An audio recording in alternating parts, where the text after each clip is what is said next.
इस वीडियो में जानेंगे संस्कृत व्याकरण के 20 वीवीआई ऑब्जेक्टिव प्रश्न के बारे में। तो इस वीडियो को शुरू से लास्ट तक जरूर देखिएगा। तो चलिए बिना देरी के हुए शुरू करते हैं। आज की पहला प्रश्न है, किस शब्द में प्र उपसर्ग है?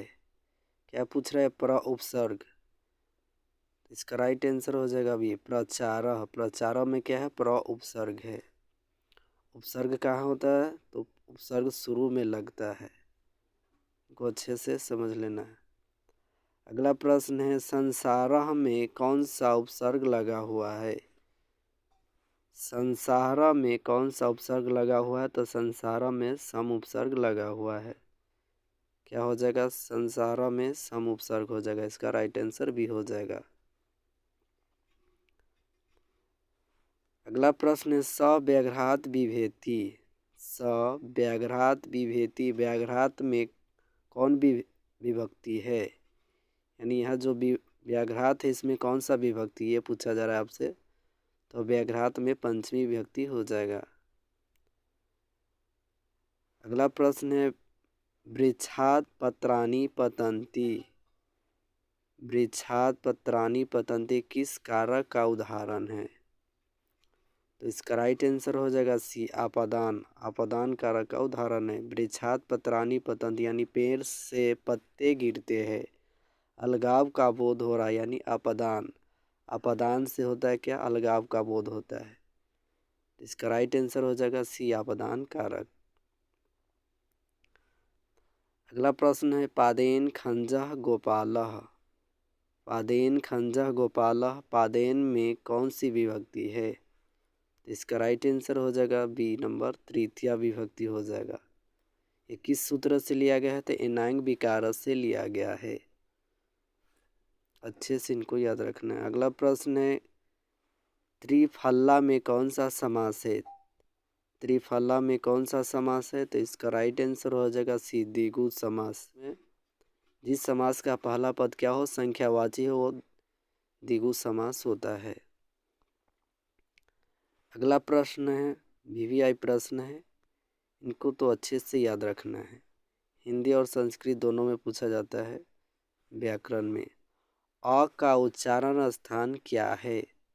तो अ का उच्चारण स्थान क्या हो जाता है? कंठ से होता है। अ का उच्चारण स्थान कंठ से। अगला प्रश्न है, च का उच्चारण स्थान क्या होगा? तो छ का उच्चारण स्थान किससे होता है? तो तालु से होता है। इसका राइट आंसर हो जाएगा ए, यानी तालु से हो जाएगा इसका राइट आंसर। अगला प्रश्न है, भविष्यति में कौन लकार है? लकार पूछा जा रहा है, तो भविष्यति में कौन सा लकार हो जाएगा? लिट लकार। लिट लकार मतलब भविष्य काल हो रहा होता है। तो क्या लिखा है? भविष्यति। तो भविष्यति में हो जाएगा लिट लकार। अगला प्रश्न है, फलेसु में कौन सा विभक्ति है? क्या पूछा जा रहा है? फलेसु। तो फलेसु में कौन सा विभक्ति हो जाएगा? सप्तमी विभक्ति हो जाएगा। सप्तमी के बहुवचन, अगर वचन पूछे तो क्या हो जाएगा? बहुवचन हो जाएगा। फलेसु में सप्तमी के बहुवचन हो जाए। अगला प्रश्न है, ददाति किस वचन का रूप है? ददाति किस वचन का रूप है? तो ददाति एक वचन का रूप है। इसका राइट आंसर हो जाएगा ये, एक वचन। अगला प्रश्न है, स्वर संधि के मुख्य कितने भेद है? ये भी वीवीआई ऑब्जेक्टिव प्रश्न है, इनको अच्छे से याद रखना है। ये बहुत ज़्यादा बार पूछा गया था। इसका राइट आंसर हो जाएगा डी, 5। स्वर संधि के 5 भेद होते हैं। अगला प्रश्न है, अनुभव में कौन सा उपसर्ग है? अनुभव में कौन सा उपसर्ग है? तो इसका राइट आंसर हो जाएगा बी नंबर, अनु। आपको बताया गया कि उपसर्ग कहाँ लगता है? तो शुरू में लगता है और प्रत्यय अंत में जुड़ता है। तो अनुभव में क्या हो जाएगा? अनु उपसर्ग हो जाएगा।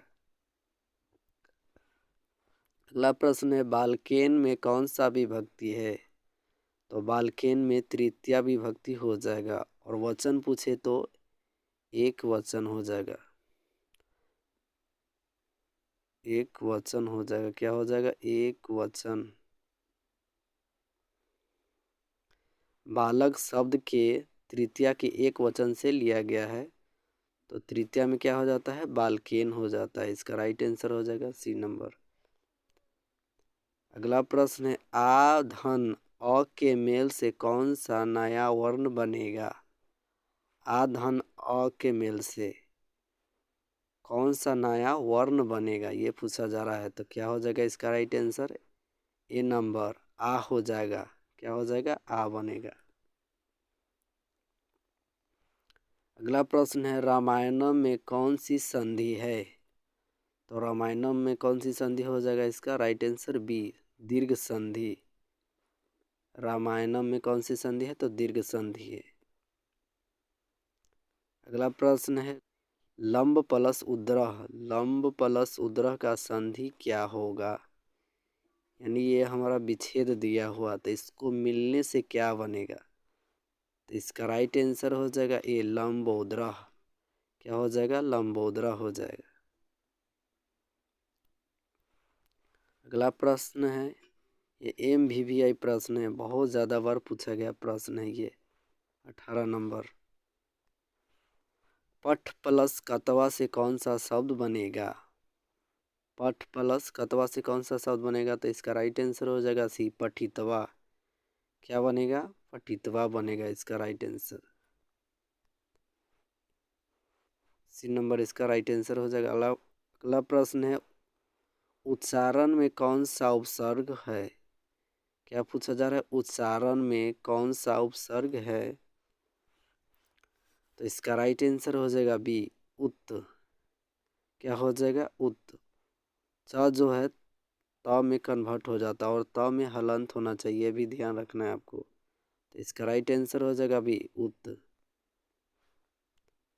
अगला प्रश्न है, लास्ट नंबर प्रश्न, बालकस्य में कौन सा विभक्ति है। तो बालकस्य में षष्ठी विभक्ति है।